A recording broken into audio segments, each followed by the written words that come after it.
हृदय की तुम हो प्यारी सी मुस्कान, मुस्कान, मुस्कान, मुस्कान, मुस्कान। हेलो एवरीवन, आप सभी का बहुत बहुत स्वागत है हमारे आज के प्रोग्राम मुस्कान में। मैं हूं सतनाम कौर और मैं हूं राज सिंह वर्मा। दोस्तों, हम देखते आए हैं कि बचपन से लेकर जब हम बड़े होते हैं तो हमारी लाइफ में एक रिश्ता ऐसा होता है जो कभी भी साथ नहीं छोड़ता है। हमारी लाइफ में कितनी भी प्रॉब्लम्स आ जाएं, जब हमें माँ का पल्लू मिलता है तो एक अजीब सा सुकून आता है। लेकिन वो सुकून देने से पहले माँ को बहुत सारी चीजों से गुजरना पड़ता है। तो चलिए आज हम इसी टॉपिक के ऊपर बात करते हैं कि मदर के कंसीव होने से लेकर बच्चे को बड़ा करने तक की जर्नी में उसे किन चैलेंजेस का सामना करना पड़ता है। एब्सोल्युटली सतनाम। इनफैक्ट हमारा आज का टॉपिक है mother's role in early childhood development and teenage issues.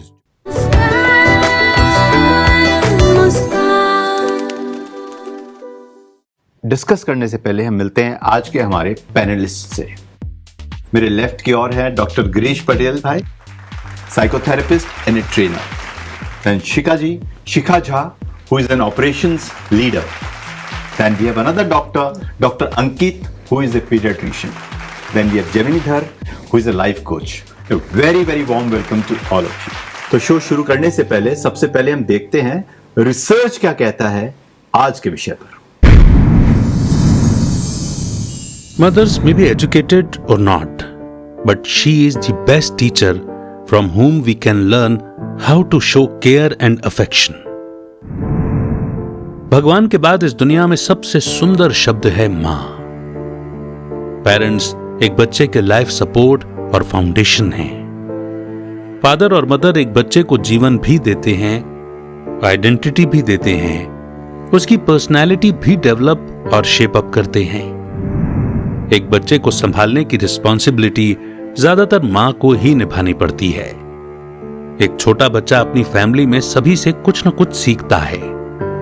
आजकल ज्यादातर न्यूक्लियर फैमिली होने के कारण बच्चों को मदर के साथ ज्यादा टाइम स्पेंड करना पड़ता है। बच्चे के बर्थ के बाद अर्ली चाइल्डहुड रिक्वायरमेंट्स को एक मां ही बेटर हैंडल कर सकती है। मदर बच्चे की टीचर, गाइड, फ्रेंड, हेल्पर सब बन जाती है। वो एक बच्चे की लाइफ में डिफरेंट रोल्स प्ले करती है। कई बच्चों के ग्रैंड पेरेंट्स नहीं होते या जॉइंट फैमिली के रिलेशन बच्चे को नहीं मिलते। वहां मदर हर रोल में ढल कर बच्चे को संभालती है। एक इंसान तब अच्छा नहीं बनता जब बड़ा हो जाता है, वो तब अच्छा बनता है जब फिजिकल ग्रोथ के साथ अच्छी मेंटल ग्रोथ बचपन से होती है। इस रोल को पेरेंट्स में मदर बेटर प्ले कर सकती है। बच्चे की ग्रोथ, नरिशमेंट, इनर स्ट्रेंथ और एबिलिटीज को मदर जानती भी है, बढ़ाती भी है। बच्चे को चलना, खाना पीना, बोलना घर में कोई भी सिखा सकता है, लेकिन एक मदर बच्चे के सेल्फ कॉन्फिडेंस के पैर मजबूत करती है, उसके इनर विजन और थिंकिंग पावर को स्ट्रॉन्ग करती है। अर्ली चाइल्डहुड स्टेज एक मदर के लिए जितनी लविंग होती है उतनी ही चैलेंजिंग भी होती है। एक बच्चा जो बोल नहीं सकता, उसकी फीलिंग्स, एक्सप्रेशंस और नीड को समझना और पूरा करना मां से बेहतर और कोई नहीं कर सकता। इससे चैलेंजिंग स्टेज मदर और चाइल्ड रिलेशनशिप में तब आता है जब बच्चा टीनेज में एंटर करता है। हार्मोनल और फिजिकल चेंजेस इसमें बहुत रैपिड होते हैं, जिससे बच्चे मूड स्विंग्स, एंगर और इरिटेशन को बहुत फेस करते हैं। अपने को बड़ा तो समझते हैं, लेकिन अपनी एबिलिटीज को हैंडल नहीं कर पाते। यहां मदर से अच्छा फ्रेंड और काउंसलर कोई नहीं होता, जिसने बचपन से बच्चे की एबिलिटी, स्ट्रेंथ, वीकनेस सबको देखा, समझा और संभाला हो। कूल, काम और कंपोज्ड रहकर प्यार से मदर बच्चों के मूड और टेम्पर को कूल डाउन कर सकती है। इस एज में थोड़ी सख्ती, थोड़ा सपोर्ट और बहुत सारे प्यार की जरूरत होती है, जिसे एक मां ही देना जानती है। Every mother is a coach, a teacher, a mentor, a doctor, relationship counselor, and she can't afford to fail.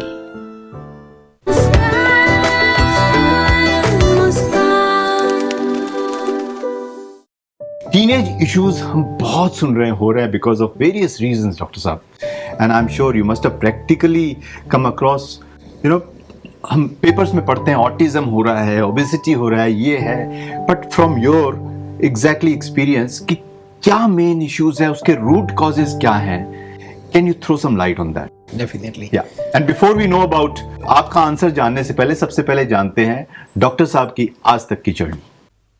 Doctor Ankit Patel senior paediatrician and consultant हैं। पिछले 20 वर्षों से आप अहमदाबाद में बच्चों के लिए अपना अस्पताल चला रहे हैं। आप अहमदाबाद मेडिकल एसोसिएशन यानी कि AMA में पोस्ट ग्रेजुएशन के लिए मैनेजमेंट कमेटी के मेंबर हैं। आप वर्ष 2010-2011 के लिए गुजरात मेडिकल काउंसिल के मेंबर के रूप में चुने गए। आप ब्रह्मा कुमारी से जुड़े हुए हैं और ब्रह्मा कुमारीज मेडिकल विंग गुजरात के एक एग्जीक्यूटिव मेंबर हैं। आप सोशल वेलफेयर के लिए लगन से काम कर रहे हैं। आप सूर्योदय अहमदाबाद के रोटरी क्लब के चार्टर मेंबर हैं और आपको वर्ष 2016-2017 के लिए बेस्ट कोऑपरेटिव पर्सन के अवार्ड से सम्मानित किया गया है।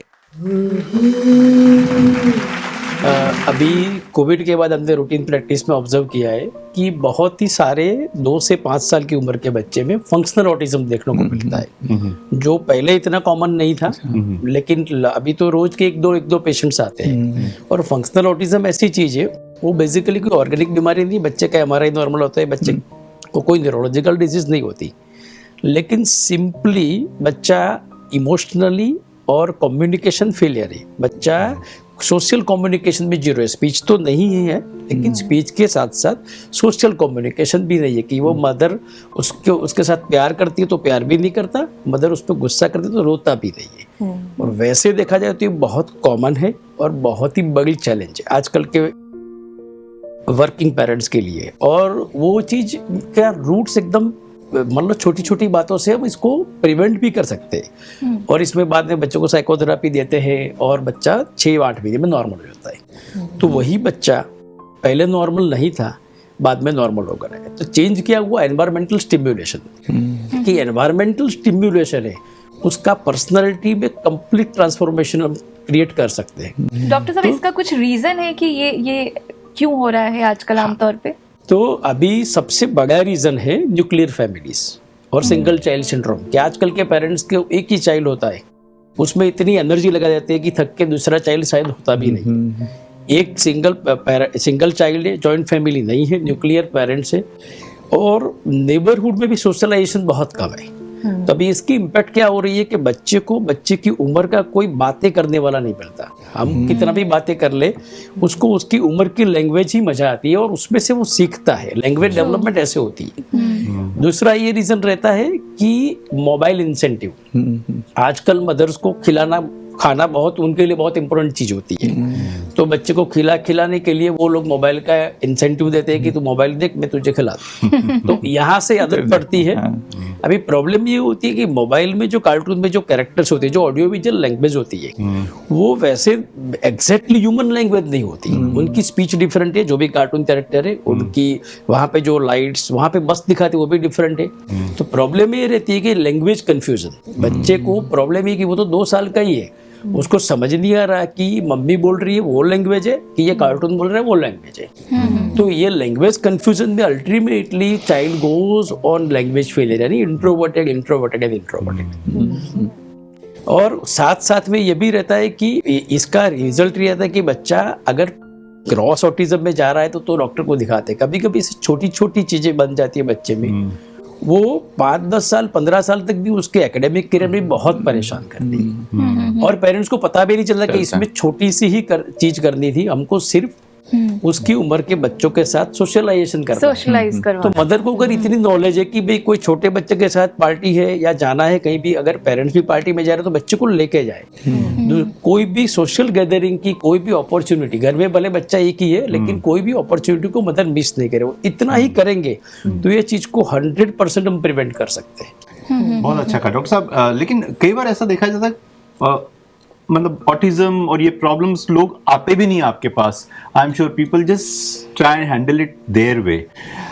एक तो ये हम आपसे जानना चाहेंगे, तो इसके लिए हमें क्या करना चाहिए? मदर्स घर पे बैठे कैसे समझे कि उसे ये सारे इश्यूज आ रहे हैं, देन दे शुड टेक इस पॉइंट पे डॉक्टर के पास आना चाहिए। और दूसरा डॉक्टर साहब जानना चाहिए इसके अलावा क्या क्या इश्यूज आते हैं इन टर्म्स ऑफ स्टैटिस्टिक्स, थोड़ा अगर आप बताएंगे तो may be mothers who have children and have those symptoms can at least approach doctors. सबसे पहली चीज ये थी कि नॉर्मल बच्चे का ये स्पीच डेवलपमेंट होता है 1.25 से 1.5 साल के आसपास का बच्चा बोलना सीख जाता है usually, at least by 2 years he should speak 5 words। ठीक है, लेकिन कभी कभी रहता है कि 2 साल के बाद भी बच्चा बोलना नहीं सीख रहा है।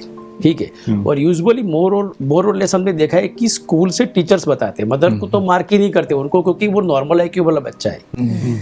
मदर को ये पहले जान देना चाहिए कि अगर वो मान लो कि मोहल्ले में सोसाइटी में खेलने गया है बच्चा, तो जैसे कि सारे बच्चे एक साथ खेल रहे हैं और एक बच्चा अलग से खेल रहा है, तो मदर को पता चलना चाहिए कि ये धीरे धीरे करके सारे बच्चों से डिटैच हो रहा है और स्पीच डिले हो रही है। घर में भी जैसे देखेंगे तो वो जब फिजिकल डिमांड होगी तो मदर या फादर से इंटरेक्ट करेगा, बाद में साइड में चला जाएगा। तो ये सारी चीजें अगर मदर ने नोटिस की है तो इसमें अगर अर्ली एज में, क्योंकि 5 साल से कम उम्र के बच्चे को हम जैसे मोड़ना चाहे मोड़ सकते हैं, जैसे ही अगर उसको थोड़ा सा ही 3 या 6 महीने के लिए भी पेरेंट्स ही अटेंशन देंगे, शायद वो कोई छोटे शहर में है, साइकोलॉजिस्ट के पास जा भी नहीं सकते, पेरेंट्स भी उसमें सिर्फ अटेंशन देंगे तो भी ये बिल्कुल नॉर्मल कर सकते हैं बच्चे को। तो ये छोटी छोटी बातों पे मदर ध्यान करेगी। यूजुअली स्कूल से टीचर तो बताते ही है। फिर तो कुछ मैं ऐड करना चाहता हूँ, ये ऑटिज्म स्पेक्ट्रम डिसऑर्डर तो ठीक ही है, इट्स रियली स्पेक्ट्रम है और इससे बीमारी नहीं माना गया है। ऐसा बोला गया कि इसको बीमार नहीं कहो। अच्छा, बिल्कुल, या it's a day, no, international day on autism. जैसे बोला कि इलनेस नहीं है, तो जैसे कहा नेचर है कि भाई आप छोटे बच्चों के साथ उनको खेलने दो, जैसे सोसाइटी में भी छोटे छोटे बच्चे हैं उनके साथ भी खेलने दो। और प्रॉब्लम 2 होते हैं, या तो बहुत ओवर कंसर्न है, जरा अरे ये नहीं कर रहा, ऐसा नहीं कर रहा, इतने पैनिक होते माँ बाप। और दूसरा ऐसे कि भाई बढ़ा भी तो भी उनको पता नहीं कि क्या हो रहा है। और 2 बीमारियां, अगर बीमारी की हम बात करते हैं, और जैसे कि बीमारी के अलावा तो बहुत सारी इश्यूज है। एक है ADHD, it is attention deficit hyper active disorder. बड़ा सा नाम है कोई चीज के लिए। और 1 सेकंड में हमारे पास अगर कोई क्लिनिक में अंदर एंटर कर गया, वी कैन डायग्नोस कि वो बच्चा है ना 2 सेकंड बैठेगा नहीं, वहां भागेगा, कुछ कर्टन को खींचेगा, है ना, वहां कुछ स्टेथोस्कोप उठा लेगा, कुछ तो करेगा वो बच्चा। तो उसका अटेंशन नहीं है, मतलब अटेंशन स्पैन बहुत ही कम है। आमतौर पे गांव में बच्चा बहुत बदमाश है ये। हाँ, ऐसा बोल सकते हैं। वो हाइपर एक्टिव है, हाइपर एक्टिव, हाँ, वो हाइपर एक्टिव है। और अभी इसका डायग्नोसिस कहते दोनों तरह से है। उसकी जो क्वेश्चनर्स है, एक तो पेरेंट्स बताते कि ये है, और फिर स्कूल से भी, टीचर से भी पता चलता है कि हाइपर एक्टिव है, किसी को मार देता है और कुछ ऐसी चीजें, तो उससे पता चल सकता है कि ADHD है या नहीं। हाँ, फिर और एक तो बहुत कॉमन नहीं है इतना, लेकिन बच्चों में भी है पर्सनालिटी इश्यूज, पर्सनालिटी डिसऑर्डर बच्चों में आते हैं थोड़े बहुत। वो फिर एक्सपर्ट चाहिए इसे ट्रीट करने के लिए, नहीं डायग्नोस करने के लिए भी। तो ये पर्सनालिटी इश्यूज से कोई एज है इसकी जो जहाँ से you can recognise? Second third में तो हम जाने, मैं 2 साल का 3 साल का हूँ, मतलब पता तो चलेगा ही। तो उसके पीछे जो उसके पैटर्न्स बनते हैं वो भी कहीं बचपन से जो घर से वो पैटर्न्स मिले गए हैं उसके ऊपर डिपेंड करते हैं। कहते तो reasons are so many, genetic reasons है, एक तो जीन्स माइट बी कैरी। कई बार भाई फैमिली में ही प्रॉब्लम्स है, झगड़े है, अल्कोहलिक्स है पेरेंट्स, और कोई चीजें, लाइफस्टाइल, स्ट्रेस, ये भी हो सकता है सर। स्ट्रेस से इतना बड़ा ना भी हो, लेकिन यू नो दिस क्या बोलेंगे कि personality disorder can be huge issue. तो उसमें अगर सीरियस प्रॉब्लम्स है तो चांसेस उसके बढ़ जाएंगे। According to me diagnosis is very important, very important. फिर है लर्निंग डिसेबिलिटी, जो आमतौर पर नहीं कि IQ कम है बच्चे की, वो भी जितना आप जल्दी फाइंड आउट करो उतना अच्छे से आप उसको ट्रीट कर सकते हो। ये बहुत बड़ी समस्या है डॉक्टर साहब, जैसे हिंदुस्तान के अंदर एक अवेयरनेस भी नहीं है ना। ज्यादातर लोग तो विलेज में रहते हैं, बदमाश है मार दिया, हाँ, चुप, वो और खराब होता जा रहा है केस। तो विच इज वेरी सैड। अभी एक फिल्म देखी थी तारे जमीन है, जमीन पे, तो उसमें बहुत अच्छी तरह से डिसलेक्सिया का बच्चा था, लेकिन कितनी मेहनत की एक टीचर ने तब जाके उसने काम किया। जनरल लाइफ में इतनी मेहनत करने वाले कोई है नहीं, माँ बाप पढ़े लिखे फिर भी कुछ नहीं सोच रहे हैं। तो जैसे कि आपने एज की बात की, तो यहाँ पे मुझे वही याद आ रहा है कि जब हमारे पेरेंट्स थे, हमने जितना इजीली उनको एक्सेप्ट कर लिया था, आजकल वो एक्सेप्टेंस इतना इजीली है नहीं। बच्चों को अपना एक स्पेस चाहिए, you know, so they are looking for that. तो मैं शिखा जी पे यहाँ उनसे पूछना चाहूँगी, बीइंग अ मदर आपने इस चैलेंज को कैसे फेस किया? तो इससे पहले हम शिखा जी की लाइफ के बारे में थोड़ा सा जान लेते हैं।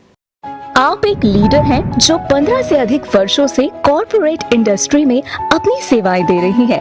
आपने वर्षों के अनुभव से अपने GE, बार्क्लेज एंड सिटी बैंक जैसे कई अभूतपूर्व कंपनियों के साथ काम किया है। इन सब से ऊपर आपने वैश्विक दिग्गज ग्लोबल जायंट गूगल के साथ काम किया है। आपकी प्रतिभा और कड़ी मेहनत ने आपको गूगल के CEO सुंदर पिचाई के साथ काम करने का मौका दिया। आपने 2017 से 2019 तक ग्लोबल यूट्यूब टीम का नेतृत्व करने की जिम्मेदारी भी ली थी। Ken Blanchard United State of America द्वारा विकसित सिचुएशनल लीडरशिप प्रोग्राम में आप प्रमाणित हैं। आप ओम फाउंडेशन और जिनेवा फाउंडेशन जैसे NGOs के लिए भी कार्यकर्ता हैं। असाधारण नेतृत्व गुणों को प्रदर्शित करने के लिए आपको गूगल की ओर से 4 प्लैटिनम पुरस्कारों से सम्मानित किया गया। आपको जेनपैक्ट द्वारा मोस्ट फैनेटिकल क्लाइंट पुरस्कार के लिए सम्मानित किया गया है। स्मूथ बिजनेस ट्रांजैक्शंस के लिए द अनसंग हीरो अवार्ड से भी आपको सम्मानित किया गया है। जित एक्सेप्टेंस लेवल बेसिकली आज के दिन में जो मैं देख रही हूँ, जो हमारे पेरेंट्स के साथ में थे, जितना हम उनको समझते थे, जैसे वो कभी हमको हमारा एक्सपीरियंस वो जो हमसे शेयर करते थे, तो हम उनसे बहुत अग्री करते थे और उसको अपनी लाइफ में एप्लीकेबल, आज भी मुझे याद है कभी भी कोई भी अगर चैलेंजेस आती हैं तो वो मेरे फादर के वो वर्ड्स होते हैं मेरे कानों में कि इस टाइम पे मुझे क्या करना चाहिए। बट कहीं ना कहीं आजकल के बच्चों में वो IQ लेवल या तो टेक्नोलॉजी से बहुत जल्दी डेवलप हो गए हैं या नेचुरली वो इतना ज़्यादा इंटेलिजेंट हैं कि मे बी वो इतना जल्दी अपने अर्ली चाइल्डहुड में ही अपने आप को इतना डेवलप कर लेते हैं अपनी IQ लेवल को कि उनकी एक अपनी पर्सपेक्टिव होती है और उनकी पर्सपेक्टिव कहीं ना कहीं वो maybe I feel because उनकी शायद वो एज की मेच्योरिटी इतनी नहीं है कि जैसा जेमिनी जी ने कहा कि वो एक्सपीरियंस जो हम उनके साथ शेयर करते हैं वो कभी उस चीज़ को नॉर्मली उसको एक्सेप्ट नहीं करना चाहते हैं। कहीं ना कहीं लिसनिंग में भी मुझे लगता है बहुत ज़्यादा लैक करते हैं आज के दिन में जो बच्चे हैं, जो हमारी लिसनिंग थी और जो आजकल के टीनेज है। I don't want to generalise everyone on the same page, but कहीं ना कहीं वो चीज़ एक लगती है जहाँ पे है, तो वो मुझे लगता है कि इनफैक्ट मेजॉरिटी बच्चों का अटेंशन स्पैन बहुत कम हो गया है। जैसे there is a difference, patience level जो आपका था और आज के बच्चे का है, बहुत फर्क है। अगर उन्हें फिल्म दिखा दो जो आपने देखी थी, बिकॉज वो कंटिन्यूअस फास्ट चेंज में आ गए हैं। अगर आप 1 मिनट में उसका अटेंशन ग्रैब नहीं कर रहे हो, दे चेंज। 2 घंटे की फिल्म देखेंगे नहीं। I am saying this is the kind of exposure they have today. So how do we break that? Because हमारा जो फॉर्मेट है वो था, अब आज के बच्चे का फॉर्मेट है you have to have something within 10 seconds, उनको engage कर लो, नहीं तो they will change। कहीं ना कहीं वो एग्जीक्यूशन लेवल अगर हो तब तो बहुत अच्छी बात है, तब तो वो हमसे बहुत आगे हैं। और अगर उस चीज़ को एग्जीक्यूट करके if they can do something different और वो अगर कुछ डिफरेंट इनोवेटिव चीज़ें अगर वो लेके आते हैं आज के दिन में, तो इट्स फैंटास्टिक। बट कहीं ना कहीं जैसे मैं आपसे कह रही थी कि वो एक रिसर्च में एक ऐसी छोटा सा देख रही थी जहाँ पे जो टॉप 10 टीनेजर्स हैं, कहीं ना कहीं वो सिर्फ इसी के लिए है बिकॉज वो हेरिडिटी वो लेके आए हैं। There is no creativity that they have put into, because कहीं ना कहीं सिर्फ वो इन्फॉर्मेशन जा रहा है, but when it comes to execution of that creativity, I personally feel कि वो चीज़ शायद लैक है। मे बी लेकिन इसमें तो क्या होगा, डिफरेंट ओपिनियन होगा। सब एकेडमिकली शायद तो बहुत अच्छा कर लेंगे, लेकिन जब रियल चैलेंजेस है, जो IQ की बात है पूरी, कि क्या EQ उनका अच्छा नहीं होगा, शायद IQ अच्छा होगा। जी। और तो इसमें EQ के लिए तो ये सब हमें डेवलप करना पड़ेगा। ये जो Sir, भाई साहब ने wants to बताया कि EQ बताया कि इमोशनल क्वोशंट, तो वो बिल्कुल सही बताया कि अभी मदर्स में सभी के पास इतना टाइम भी नहीं होता। अर्ली चाइल्डहुड की बात करें तो यूजुअली क्या रहता है कि मदर जॉब करती है मोस्ट ऑफ द टाइम और उसको हमेशा गिल्ट रहती है कि मैं बच्चे के पे ध्यान, और सही में टाइम नहीं भी होता है। मुझे लगता है कि ऐसे ऐसे छोटे छोटे पेरेंटिंग टिप्स है कि मदर अगर जान लेगी कि कौन सी उम्र पे बच्चे की कौन सी बात पे फोकस रखना है, ये उम्र पे ये उम्र पे ये उम्र पे ये, तो मदर स्मार्ट वुमन बन जाएगी। जैसे स्मार्टफोन होते हैं कि थोड़े टाइम में सारे काम कर देता है, वैसे स्मार्ट वुमन बनना है। देखो सुपर तो बनना है लेकिन स्मार्ट भी बनना है। कि जैसे कि एक हैबिट क्रिएशन के लिए मदर को 1 वीक का समय देना होता है, वो हैबिट के फ्रूट उसको सालों भर मिलने वाले हैं, पूरा साल भर। जैसे में हम देखा जाए कि 0 से 6 मंथ के बच्चे होते हैं तो उसमें यूजुअली मदर का रोल ब्रेस्ट फीडिंग का है, अदरवाइज बाकी की केयर कोई दूसरा भी नहीं लगा तो इट्स फाइन, ज्यादा कुछ फर्क नहीं पड़ने वाला है। ठीक है।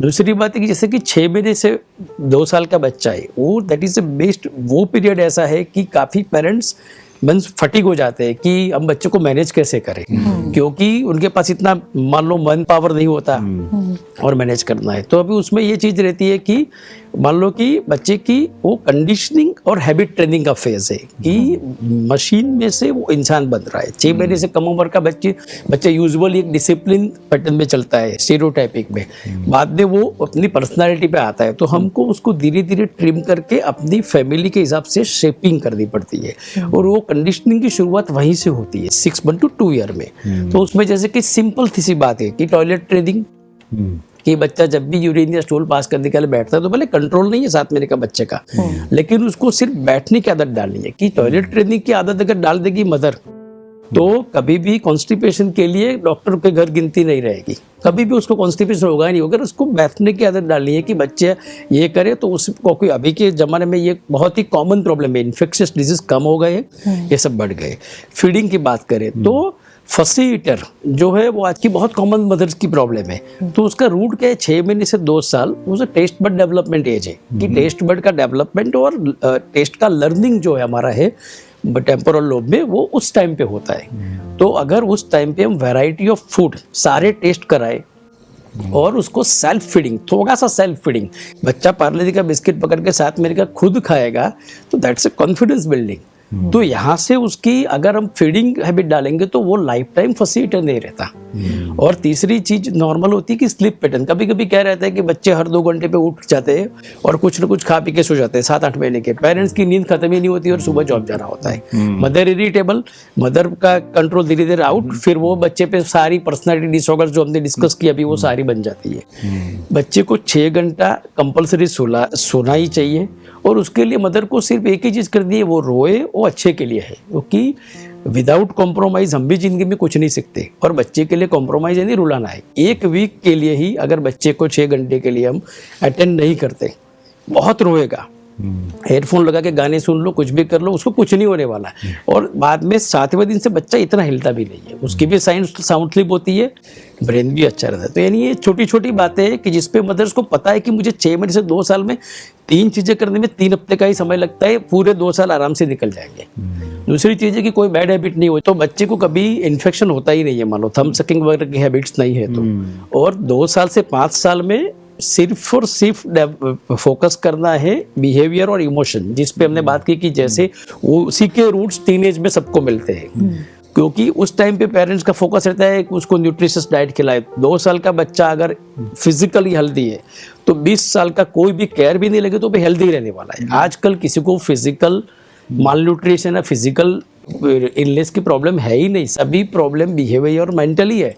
तो 2 से 5 साल में उसका फोकस एंगर मैनेजमेंट, उसका बिहेवियर अच्छा है कि नहीं, वो सब पे पेरेंट मदर फोकस करेगी तो उसके लिए भी एक ही काम करना है, तो अच्छी तरह से उसको जस्टिफाई करके कर पाएगी। डॉक्टर साहब आपने थंब सके की बात की, उसका रीजन क्या था, मैंने मिस किया। थंब सकिंग में क्या रहता है कि बच्चे को सेटिस्फेक्शन चाहिए। देखो तो सेटिस्फेक्शन उसको कहीं से नहीं मिल रहा है तो धीरे धीरे के थंब लेने की हैबिट पड़ जाती है। तो छोटी उम्र के लिए वो बराबर है, गिरीश भाई जानते हैं कि साइकोलॉजिकल प्रिंसिपल में जब इन्फेंटाइल एज में sucking is good for brain development, लेकिन उसको छुड़ा देना पड़ता है। तो अगर बाद में वो कंटिन्यू हो जाता है और 7-7 साल के बच्चे भी वही करते हैं ठीक है, तो ये चीज में ध्यान रखना पड़ता है कि 2 से 5 साल में वो बिहेवियर पे फोकस करे, ना कि खाने पीने पे। कोई भी फर्क नहीं पड़ता, क्या भी खा लिया क्या भी पी लिया, बच्चा हेल्दी रहता है बाद पे। तो जी डिफरेंट स्टेजेस बताइए, फ्रॉइड एंड साइकोलॉजी, मतलब ये कितना अच्छा है कि अगर हमको बीइंग अ मदर हमको पता चल जाए कि हमको ये से ये एज तक इन चीजों पे काम करना है बिल्कुल। और ये से ये एज पे हमको इन चीजों पे काम करना है, तो वो इजी हो जाएगा। 6 months से 6 months to 2 years is so important, है ना? You can condition the child the way you want, जैसा डॉक्टर साहब ने कहा कि नहीं तो फिर वो स्मार्टफोन स्मार्टफोन से आपको स्मार्ट मॉम बनना ही पड़ेगा, बिकॉज फोन स्मार्ट हो गए, आपको भी स्मार्ट मॉम बनना पड़ेगा टू हैंडल इट। आपको स्मार्टफोन को स्मार्ट मदर से रिप्लेस करना है। एग्जैक्टली, बिकॉज उसने अपना अपग्रेड कर दिया, आप भी अपग्रेड कर दो। राइट डॉक्टर साहब, दैट्स इसी के ऊपर हम लोग ने हमारी कुछ मदर्स हैं, उनकी कुछ बाइट्स लिए, तो आइए पहले उनकी बाइट्स देख लेते हैं। जी।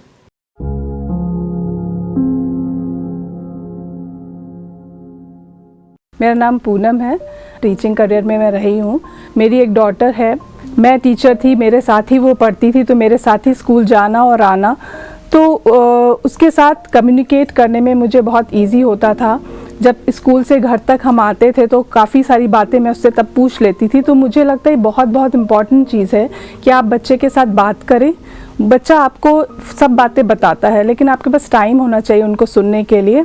अगर आप अपने बच्चे को, मेरे हिसाब से आप अपने बच्चे को अगर आप सिखा पाते हैं, कुछ वैल्यूज़ दे पाते हैं, उनको बता पाते हैं कि आपको ये करना है, ये नहीं करना है, बच्चा आपकी बात सुनता है। ऐसा नहीं है कि अगर आप उसको फोर्सफुली बोलेंगे तो शायद ना भी सुने, but you have to give them logic, you have to make them understand and they listen to you. मेरा नाम रेनू गुप्ता, मैं 50 ईयर्स ओल्ड हूँ और मैं एक बहुत छोटे शहर से मेरठ से बिलोंग करती हूँ। जब मेरा बेटा भी 3-4 साल का हो गया, फिर मेरे को बेटी दूसरी कंसीव किया मैंने और मेरे को बेटी भी हो गई। जब मेरा बेटा 3rd क्लास में था तो मेरी लाइफ में एक बहुत बड़ा चैलेंज आया कि मेरे बेटे को अचानक से कुछ ऐसे लगने लगा कि उसको कुछ प्रॉब्लम है। जैसे वो बच्चों के साथ खेलता था तो बच्चों ने बताना शुरू किया कि ये खेलने पे ध्यान नहीं देता है और उसको खिलाना बंद कर दिया। फिर स्कूल में जब एक दिन मुझे टीचर ने बुलाया कि आपका बच्चा है कि वो हम उसको कॉल करते हैं तो वो रिस्पॉन्ड नहीं करता। उन्होंने कहा कि इसको कोई ना कोई प्रॉब्लम है तो आप न्यूरोलॉजी में इसको कंसल्ट कीजिए। तो फिर मैंने एक डॉक्टर से कंसल्ट किया तो उसके अंदर एपिलेप्सी का डायग्नोज हुआ। मेरे हस्बैंड टाइम नहीं दे पाते थे क्योंकि वो बहुत बिजी थे, मॉर्निंग में जाते थे, लेट नाइट आते थे। उस वक्त से मेरे लाइफ में चैलेंज शुरू हुए कि मैं सिंगल पेरेंट, मैंने हर चीज़ को हैंडल करना शुरू किया। मैंने अकेले ही फिर उस बच्चे को डॉक्टर के ले जाना, उसकी स्टडीज़ में भी, क्योंकि वो ब्रेन की मेडिसिन लेता था तो वो भूल जाता था। रात को सुलाते थे तो मॉर्निंग में लेट उठना होता। डॉक्टर कहते कि इसको पूरा नींद देनी चाहिए। काफ़ी टाइम तक मैं उसको ऐसे ही चलाती रही अकेले। ऐसे करते करते मैंने उसे बहुत 2-2, 3-3 घंटे उसके स्टडीज़ पे लगाती, उसकी मेडिसिन्स को उसके साथ मैनेज करती, अपनी जॉब को भी मैनेज करती। ऐसे ही करते हुए मैंने उसका, आज वो 25-26 साल का है, MBA कर चुका है और अब वो अच्छे से अब वो ठीक हो चुका है और अभी मेरी लाइफ बिल्कुल अच्छी है।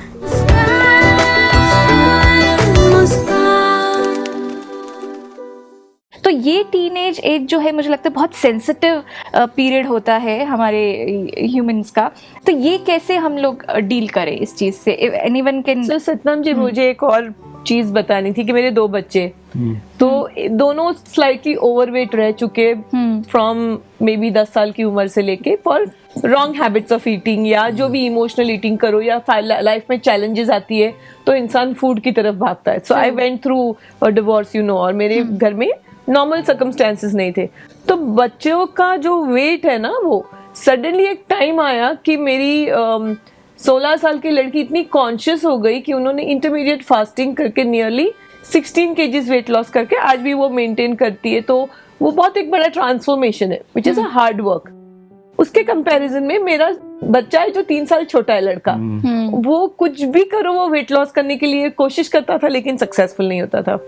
अभी लास्ट 3 महीने में ऐसा हुआ है कि अपनी सिस्टर को देख के, मुझे देख के उसको राइट गाइडेंस मिला है और एक अंदर से वो जज्बा आया कि मैं कॉलेज में जा रहा हूँ, और उन्होंने लास्ट 1.5 महीने में 10 किलो वेट लॉस किया है। तो मैं चाहती हूँ कि, मैं समझती हूँ कि ये सारी चीजें ईटिंग लाइफस्टाइल डिसऑर्डर्स है, बट मुझे लगता है एज अ लाइफ कोच मैंने ये ऑब्जर्व किया है कि मैं हमेशा इमोशंस पे जाती हूँ।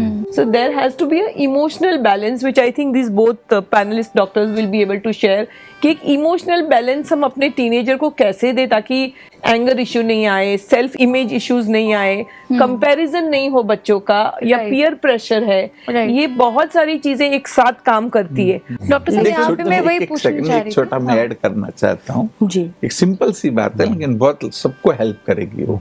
जैसे मैंने कहा, हर बच्चे में कुछ टैलेंट है, कई बार हम है ना वो बच्चा ऐसा करके रिकॉग्नाइज नहीं करते, उसको आप रिकॉग्नाइज करो और फिर इनकरेज करो तो क्या होगा पता है, वो बच्चे में सेल्फ एस्टीम डेवलप होगा कि I am good, no I am good. वो फीलिंग अगर आ गई ना, फिर वो अपने आप अच्छा करेगा, आपको देखने की भी जरूरत नहीं है। अभी मेरी भतीजी है, कितने शायद 6-7 साल की होगी वो, एक बार मैं उनके पास गया ना, तो भी बच्चे कुछ भी करते हैं ना experiment, she was doing funny experiment. इस सब गोल होता है ना, हम लेते हैं, वो पड़ा था और थोड़ी दाल पड़ी थी, उसने दोनों को मिक्स करके कूटने लगे, तो इसका कुछ कहते स्लाइम बन गया। फिर कहता है इसकी मैं गोली बनाती हूँ, सचमुच उसने गोली बना दी। अच्छा, आई थॉट इट्स क्रिएटिविटी। ये सब लोग खा नहीं पाते, छोटी छोटी सब की गोलियां बना, लोगों को बोलो सॉलो करो। अभी एप्रिसिएशन देना चाहिए इसमें। भले हम तो आगे नहीं बढ़े, लेकिन कोई उस फील्ड में है, फार्मेसी में एक्सरसाइज किया ना, इंटेलिजेंस एक्सरसाइज तो किया, वो लेके आई, देखो एक गोली बन सकती है। ऐसा बहुत कुछ पॉसिबल है। जब बच्चे कर रहे हैं तो माँ बाप सिर्फ डिस्टेंट ऑब्जर्व करे। राइट, कभी कभी हम टोक देते हैं कि अरे ये क्या हो रहा है, ये क्या कर रहा है, ये ठीक नहीं है, तुम अपना उधर पढ़ाई करो, ये मत करो। ये हमको कुछ भी बच्चे के लिए करना है तो देखो, हम लगता है कि गैप बढ़ गई है, ये करना चाहिए वो, लेकिन प्रैक्टिकली सबसे बड़ी मान लो सबसे बड़ी इक्विटी टाइम इन्वेस्टिंग है कि अगर टाइम इन्वेस्टिंग अभी पहले से बहुत कम हो रहा है। अगर कोई भी बच्चा टेक्नोलॉजिकली कितना भी एडवांस है, कितना भी आईक्यू वाला है, लेकिन वो ह्यूमन बीइंग है, उसको एक इमोशन चाहिए, प्यार चाहिए, कोई मान लो उसकी बात सुनने वाला चाहिए, लिसनर चाहिए। और भले हमको लगता है कि अभी के काफी मदर्स तो वर्किंग ही है, तो खाना भी मदर्स खुद नहीं बनाती है यूजुअली, तो ये सारी चीजें कहीं ना कहीं मान लो कि हमारा अल्टीमेटली हमको लगता है कि जनरेशन गैप आ गया, लेकिन मेन चीज है कि टीनेज में जैसे बच्चा आता है, हो सके उतना टाइम आपको बिजनेस में कुछ करना है तो 5 साल लेट एक्सपेंशन करो, हो सके उतना समय सिर्फ दो, बाकी की चीजें ऑटोमेटिकली हो जाएगी। जैसे मेरी एक बेटी 14 साल की है, तो मदर डेंटिस्ट है, बहुत अच्छी प्रैक्टिस चल रही है 2-2 टाइम की, लेकिन फिर भी उसने इवनिंग प्रैक्टिस बंद कर दी, सुबह 3 घंटा। बच्चे स्कूल से घर, मैं ओपीडी छोड़ के उसको पिकअप ड्रॉप कर निकल जाता हूँ, क्योंकि मुझे पता है कि वो बात तो करने वाला है ही नहीं, बच्चा तो बात नहीं करने वाला है।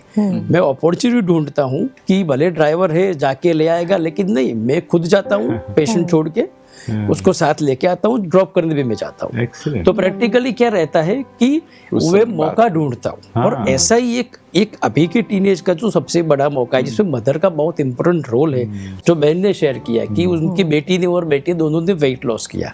अभी के हमारी पेशेंट ओपीडी में आते हैं तो सारे ओबीसी होते हैं, क्योंकि न्यूट्रिशन पे तो यूजलेस लोग मान लो कि बचपन में ओवर फीडिंग कराते हैं और बड़े होके डाइटिंग करने के लिए आते हैं। अभी इसमें मदर का बहुत ही बड़ा रोल है, क्योंकि इसमें डाइटिंग में कोई ज्यादा कोई न्यूट्रिशनिस्ट की जरूरत नहीं होती, किचन मदर के हाथ में है।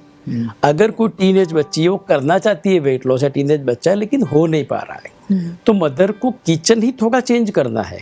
वो कम कैलोरी वाली फूड बनाए, घर में खाने की ऐसी चीजें ऑफरिंग में ही नहीं रखे, उसके साथ रहेगी अगर, तो 5-6 किलो वजन कम हो जाएगा। और weight loss is a biggest confidence booster की वो पर्सनालिटी भी बहुत इम्पैक्ट डालता है। और टीनेज में तो ऐसा है कि अगर और वो मदर की वजह से हुआ है तो जैसे आप बता रहे हो कि गैप हो रही है, तो गैप पूरने के मौके ढूंढने हमको तो ऐसा ही एक चीज ये है कि अगर वेट लॉस में मदर बहुत आसानी से रोल अदा कर सकती है, क्योंकि कुकिंग उनके हाथ में, किचन उनके हाथ में है, और बच्चे प्रैक्टिकली बाहर का कितना भी खा ले, घर पे तो खाने वाले ही है। तो इसमें भले लो कैलोरी फूड बनाए, उनके लिए ऐसे ऑप्शन ही नहीं रखे, घर में ऐसी चीजें नहीं लगे बच्चों को खाने की इच्छा हो जाए, उनके सामने ही नहीं आएगा, उसको मतलब मदर, मेरी मम्मी कितना ध्यान रखते हैं, और ये बॉन्डिंग हो गई तो उसकी सारी कॉलेज की अचीवमेंट मदर की वजह से हो रही है। तो बाद में तो क्या है कि कितनी भी इंफॉर्मेशन आ गई दुनिया में, ये बॉन्डिंग ऐसी है कि टाइम इन्वेस्टिंग और मदर की बॉन्डिंग, ये चीज को तो दुनिया में कोई चीज बदल ही नहीं सकती।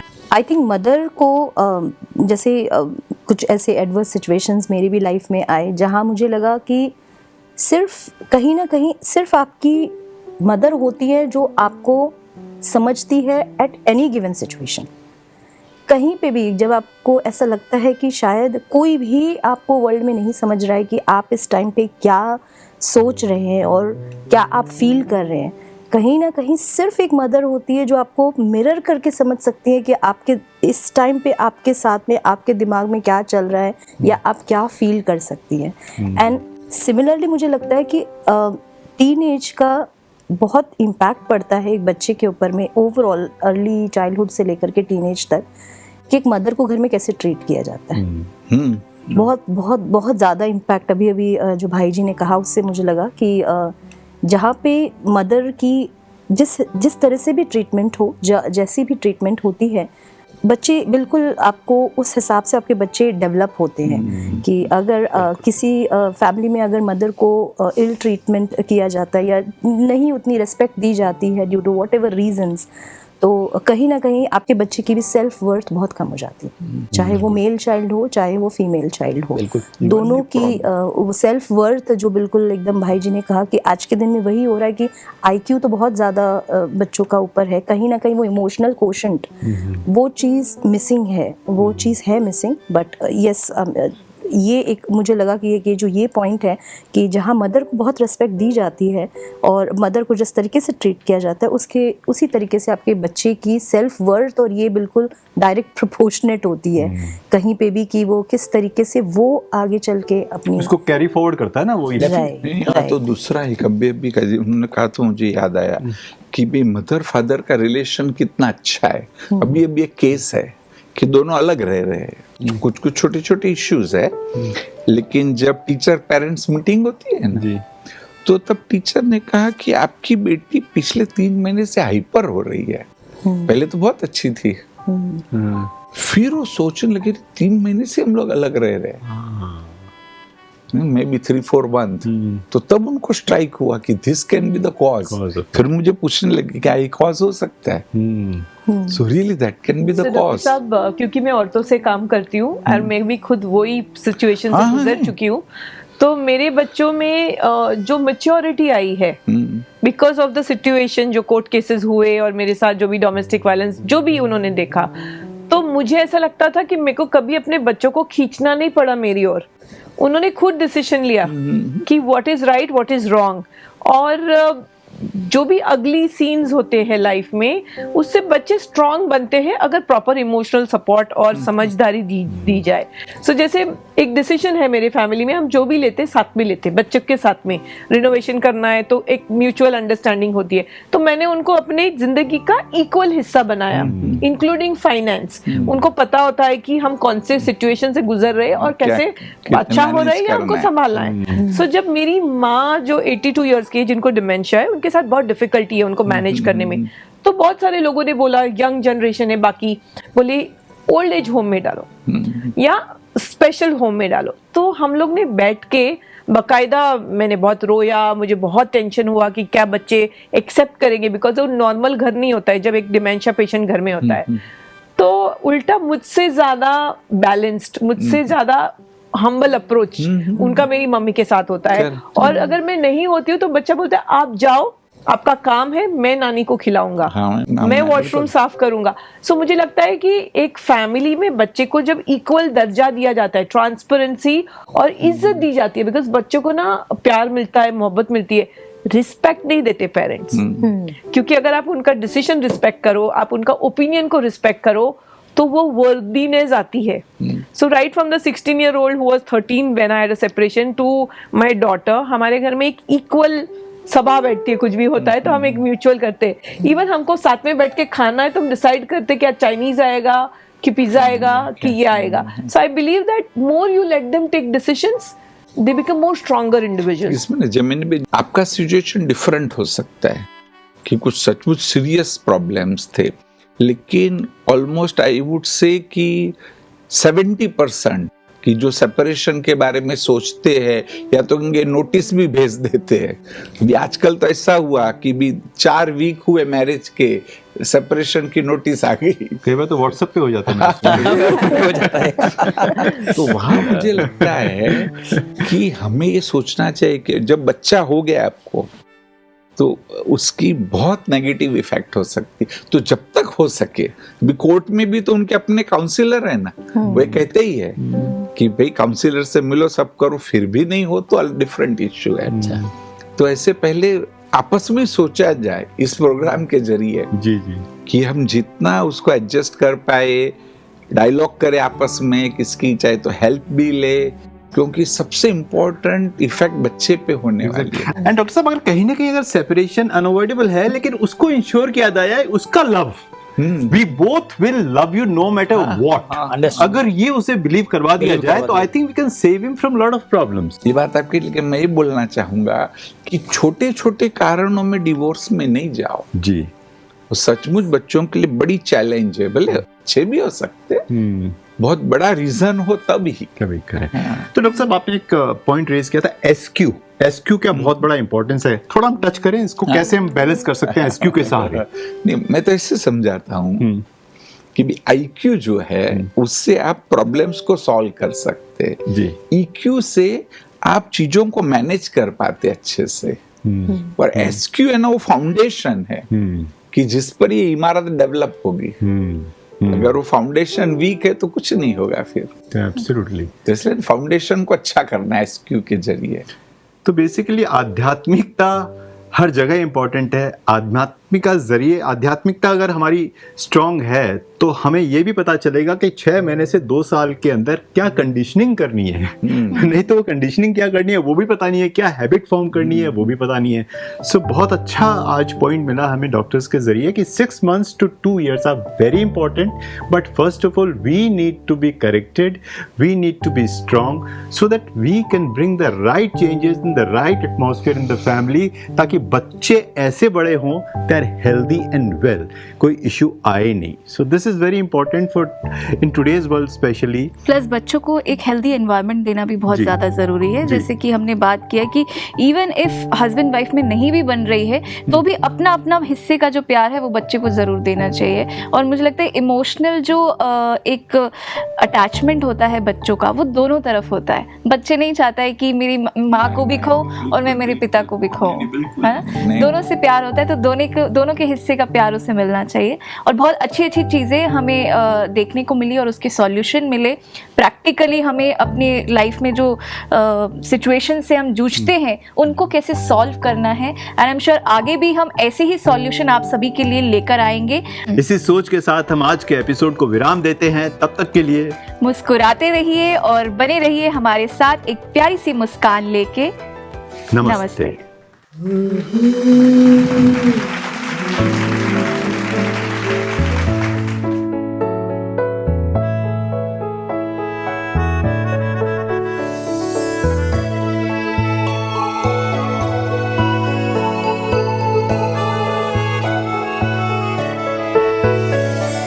तू है प्यारा मेरी आँखों का तारा, तू है मेरी जिंदगी, मेरा साया परछाया.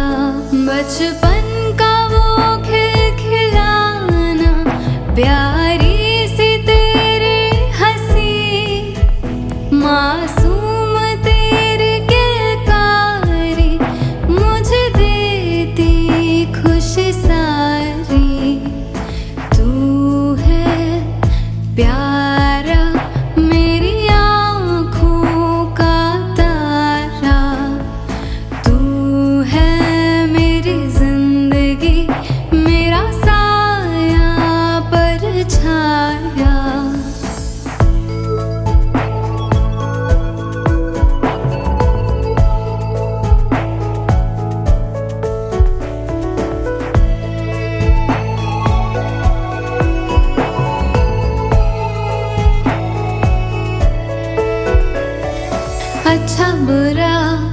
जो चाहे नहीं छूती तुझे कोई गर्दिशें, मन है तेरा मासूम बड़ा, उसमें भरा विश्वास है तुझको